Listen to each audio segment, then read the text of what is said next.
Empress Table Napkin? Ay, naku na.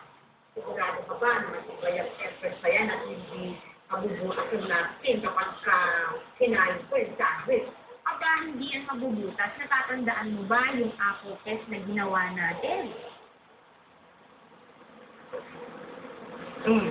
Anong nangyari? Hindi siya nagbukas. Buto rin siya. Mukhang sarap na sarap sa sandwich, ha? Saka lang. Saan hindi magbukas? Hey! Di ba ako naman ang Empress? Hindi siya nakapractice. Nakaupa siya. Aba, ito yung pwedeng gamitin sa coffee table. Hindi ba, ma'am? Correct na siya. Pwede mo gamitin pang pula sa yung rabbit at meron here. Empress, kaya nakakayaw ng Empress napkin. Matibay na. Teka muna. Sino nang sabi sa'yo kainin mo yung sandwich na ginagawa ko? Kasi naman na Empress